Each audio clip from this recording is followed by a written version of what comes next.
We all have it. That constant voice inside our heads. It narrates your day, judges your actions, replays awkward conversations, and sometimes straight up insults you. And here's the twist. That voice in your head, it isn't always you. This internal chatter, your inner monologue or self-talk, plays a massive role in how you see yourself, how you feel, and even how you behave. It can either become your inner critic or your inner coach.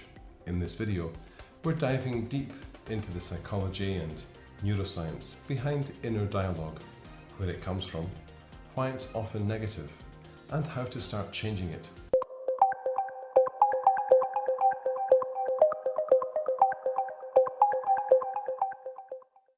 Self-talk is the stream of thoughts, sometimes words, sometimes images, that narrate your experience and decisions. You might hear it in moments like you make a mistake and think, "God, I'm so stupid." You're preparing for a big event. "I'd better not mess this up." You look in the mirror and think, "Oh, I look terrible." Some self-talk can be helpful. It can motivate, direct focus, or help with planning, but for many people, especially under stress, it skews things negatively. So why does the voice in our heads so often sound like a bully? Your brain wasn't designed to make you happy. It was designed to keep you alive. Our ancestors survived by seeing threats and anticipating problems. Those who ignored danger didn't stick around long enough to pass on their genes. And this negativity bias is still baked into your brain. Your mind pays more attention to what's wrong than what's right.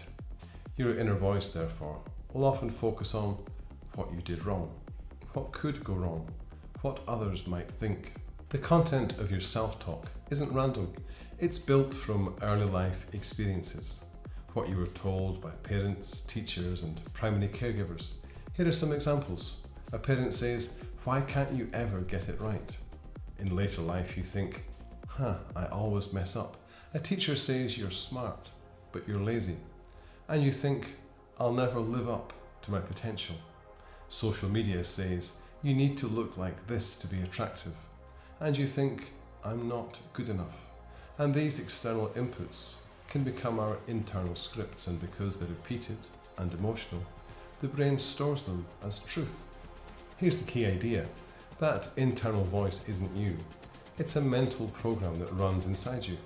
It feels like you because it might use your voice, but it's actually a composite of voices, your parents, teachers, bullies, cultural expectations that we blend together over time.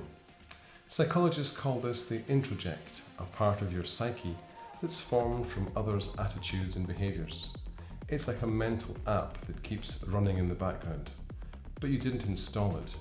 It was downloaded without your consent.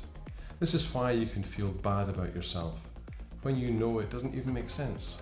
Self-talk isn't just noise. It shapes our lives. Negative internal dialogue often leads to avoidance, procrastination, or overcompensation. For example, "I can't do this" is avoidance. "I'm never enough," perfectionism. Self-talk becomes the story you tell yourself about who you are, and repeated long enough, it becomes your identity. "I'm anxious. I'm not lovable. I always mess things up." But that's not identity. That's your internal story. Here's the good news. You are not your thoughts. You are the one that observes them. Here are a few things you can do. Step 1. Name the voice. When a negative thought pops up, give it a name or a label. "That's my inner critic." That's a perfectionist voice. That's an old program. And this creates distance between you and the thought. You're no longer inside the story. You're the observer. Step 2. Externalize it. Try this. Write down a common negative phrase you tell yourself, and then ask, whose voice does this sound like? Would you say this to a child or a friend? And this often reveals the voice isn't you. It's a learned behaviour. Step 3. Introduce a new voice. Now imagine a wiser, kinder part of you, a compassionate inner coach, and this voice is calm, supportive. Here's some examples. Your old voice: "You'll never be good enough." New voice: "You're growing." and you're allowed to be a work in progress. Old voice, you always mess up. New voice, everyone makes mistakes. Let's learn from this. The voice in your head isn't fixed, it's learned, and that means it can be unlearned. You don't need to silence your inner critic completely. You just need to stop mistaking it for truth.